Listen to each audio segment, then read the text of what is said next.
Vision maal ture? Podcast. Bakka ishi warri Vision cast Ibro ennuti. Irboo ibsaati. Irboo ibsaati. Irboo jechuun maal jechuudha? Irboo jechuun kan irra nyaatan jechuudha baay'ee. Oo akkasii? Irboo jechuun akkasiidha? Waan irratti nyaatu jechuudha. Kan dhaabne. Maqaa warri angaruu maqaan kee dur odaa jechuudha gaheera. Isa wayyeessoo galateettu na baase akaakayyuun kiyya jechuudha. Odaa naan jedhaati. Odaa kiyyaa naan jedhe. Fakkeenyaaf amma qayyabee taati. Een beeka. Qayyab mahaati diyaa qayyatu barzaafi osoo hin ta'in muka maaliitiin qayyadu? Guna baddeessaa fi muka sadiin qayyatan. Garuu gara gaafii kennaatti yoo deebine ati maatii makan keetti sirbamoo simatu sirbamoo gara sirbaa kan isaan? Maatii kiyya abbaan kiyya namni naannoo saniin beeka in sirbaa ture. Akkasii kinatti jedhamu jira. Hin beeka kinatti anilleen ammanilleen arti mammataa san keessa guddadhe like hawwatii yeroo horii isaanii tissanii horii isaanii elmatanii dhiira yeroo qonna deemtu weelliftu isaan weellisuun jedhanii you know it's natural to them uumamumaan rabbiin like keessuma of beekanii keessuma godhanii garuu muuziqaa jedhanii maqaa saniin waaman malee. Dhugaa ammaan amma yoo si galee san keessatti guddadhe waan ta'eef ani sirbi ana faaraya miti sille faaraya miti ati wallistuun turre waan baada butulaa kiyya waan adeemi eeyyama gaafanne dhufne haadhaabba haga gabbarri hafe kana baafte moo ati jila siikoo mandoo ergalaan gannutti murteessan booda baafte moo san dura baafte waan kana? Ani bada butula kiyya ana deebi'u kaalba gaarri itti damaaleen ji'u eeyyama gaafannee dhufnee haadha abbaa jaldootalee qabatee meettaa gama asii bitaa hidhadhu seekoo harkaa jedhamire ani butula damboo bujjira damboo butulin deebine haa ta'u garuu bada butula kiyya ana deebi'u eeyyama gaafannee dhufnee kan jedhu isaanii haadha abbaaleen kan eeyyama kennanii fi waanuma isaanii waan ta'e waan isaanii sirbaatu. Butuli naannoo irraa gara naannooti gara akka ganda keessanii akka naannoo kennaatitti yeroo taltee heerumtu laki ji'a guutuuf jala buxxulanii tirriillee nima jira. Galgala taphatama moo guyyaa taphatama? Galgala taphatama galgala. Ijoolleen gaafa gabaa wal waamti gabaa buutee telefoonii watti wal bilbilee yookiin tekstii godhanii jiru mire gabaa wal waamanii malee balu buxxula nafiin hadda buxxula qabna nurraa noolina jedhanillee sanumarraa dhufe hadda buxxula qabna nurraa noolina ni galaanii tiyyaa ka jedhu sanirraa dhufe. Anyways buxxula wal waamanii galgala mana abbaa buxxulaa sanitti dibbee baadhahuu eegalanii achi namni marii nuyyuu hundaa yaa'ee dhufa buxxulaa bulanii ganama adda deeman. Buxxulaa bulanii jechuudha. Buxxula kun aadamu dur irraa ture jechuudha. Waan aadaa irraa ture so basically gammachuma ibsatuuf sargii irratti buxxulanii yeroo ayyaanaan buxxulanii yeroo asheenni ga'ee ijoolleen quufte buxxultii so gammachuu san ibsatu basically akka yaadannoo kiyya keessa jirutti. Waan ajaa'ibaati. Ati buxxultee garuuti? Ani amma buxxuleera. Kaamula irratti buxxulaa na dura immoo jeneraalticha kennatu buxxulaa ture. Jeneraal Wallisaa Gameessa Qabsaa Oromoo jeneraal Umar Suleeman jechuudha. Isatu buxxulee nulleen irra deebinee waan haaraan dhufee jira. Buxxulee jiraanilleen buxxulaa kanallee sirbee jira. Amma nu biratti buxxulaa jedhanii sheebolaalaa jedhanii tirrilleen hin jira. Ashwaashilaatu jira. Ashwaashilaan kunillee gosa sanii hin jira. Deebi'ee sheebolaalaa jedhani guraagii fafaa fakkaata. Guraagii fafaa fakkaata. Sheebolaalaa illee jira. Namoota aanaa si obaasan dhadhaa mataa sirra kaansi argee siinqee jala si baasan hoffolee jedhama maal jedhama yeroo hoffolee jedhani eebba jechuudha. Hin eebbaami? Eebba. Anillee bahuu barbaada ture iyyuu dubartiin bahuu dandeetti. Bahuu qabda ture waan sana hoffoltee ennaani abaaran sin dhaqqaban. Eebbaa barbaanne haadhota si eebbisa jechuudha. Siinqeen akkuma sirna gadaa keessa siinqee jechuun sirna murtiidha. Dubartoota keessatti seera yookiin heera waan heera ka'e anaafate amma heera uumamni heera. Qilleensi heera bishaan heera namni heera horii maaliin kun heera. Seerri immoo ati uffata adii uffattee waan gurraacha uffadhe anaafati seera garaagaraa qabaafanne jechuudha. Heerri uumaadha. Uumaa san keessaa heera san keessatti warri tumame siinqeefaa jechuudha. Siinqeen sirna keessatti waan guddaadha. Yeroo lolli jiru yeroo ilmi dhalatu yeroo lolli jiru yeroo maal yeroo wanni hedduun jiru haadholiin siinqee baanii siinqee qabatanii gaafa bayanii lolli siin dhaabata. Akka dhageetti bishaanuun dhaabataa jedhan dur amma bishaan leeyina Awaash dura dhaabata. Bishaan maal laguun dhaabata. Haadhonni siinqee dhaqanii siinqeen bishaan guutee yoo kadhatanii dhaabata faayidhaan.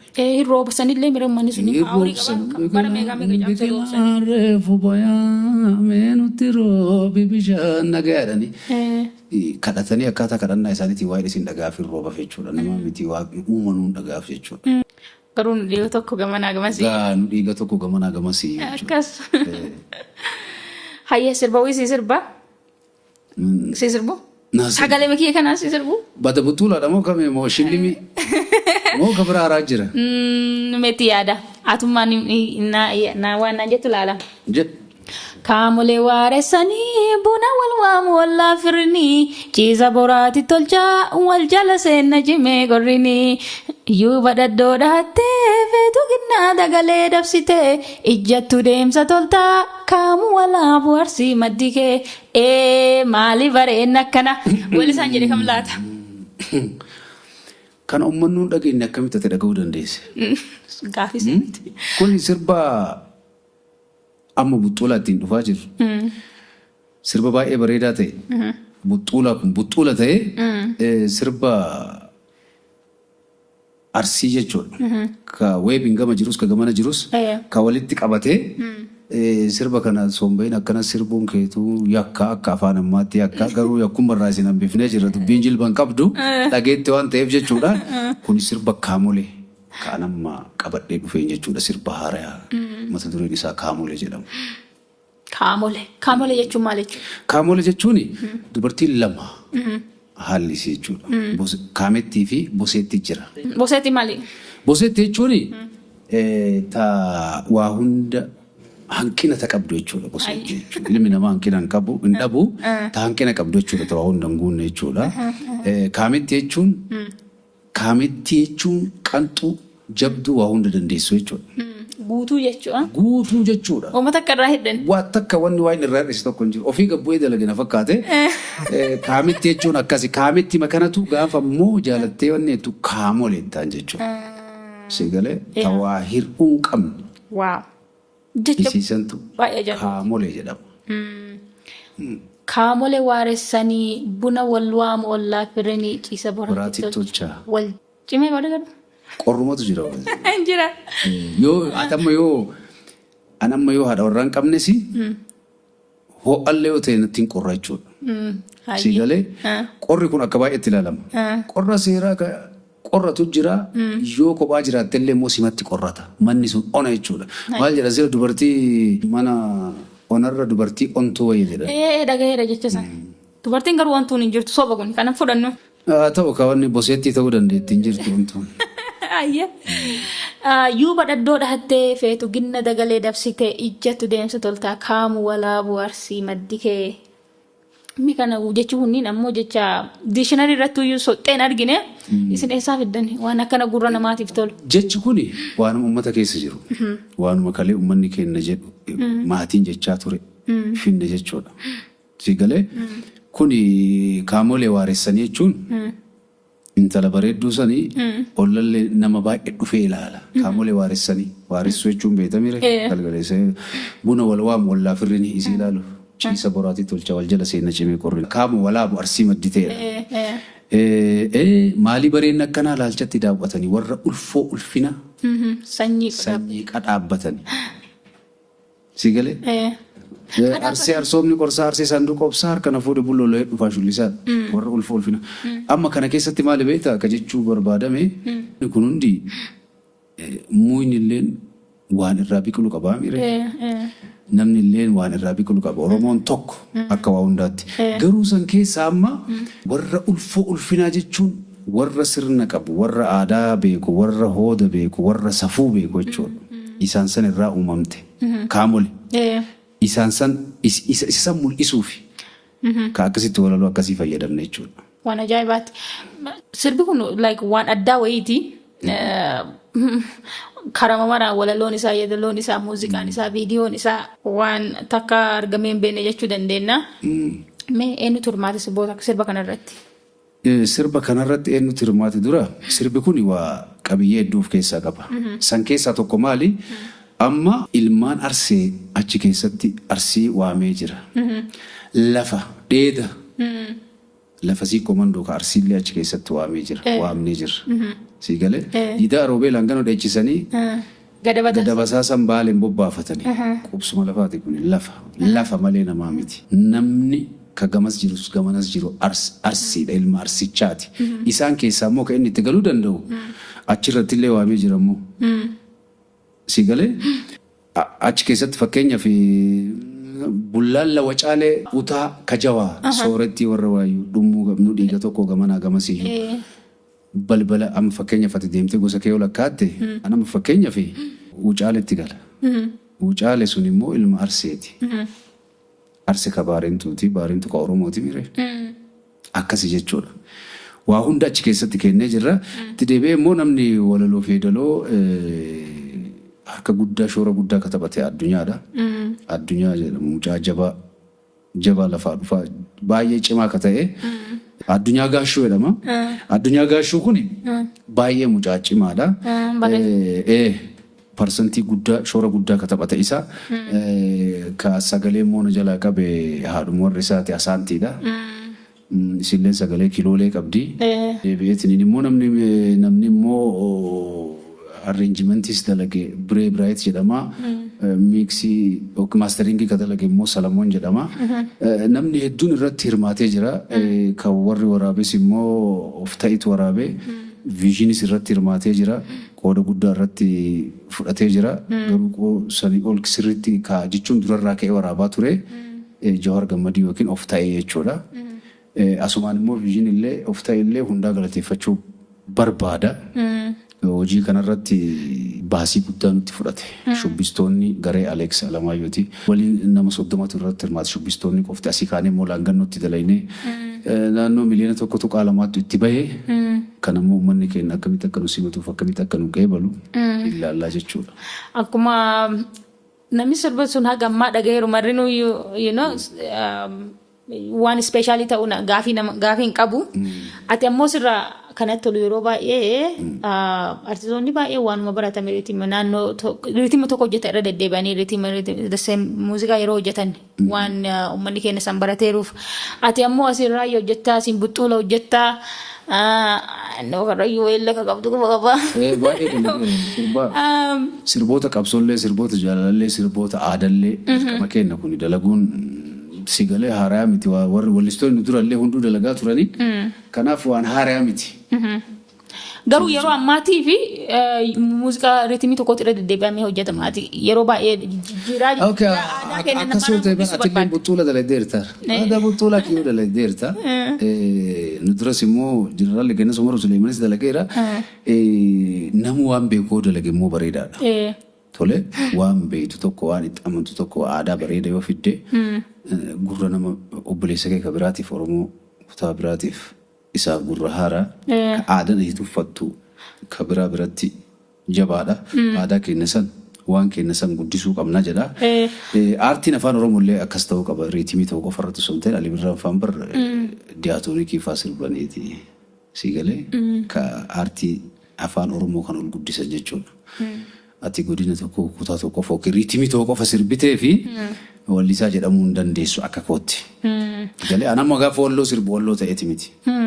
Nindeemaa walloo kaa'een deema gara walloo magaal koo yaadeera dammee magaaloo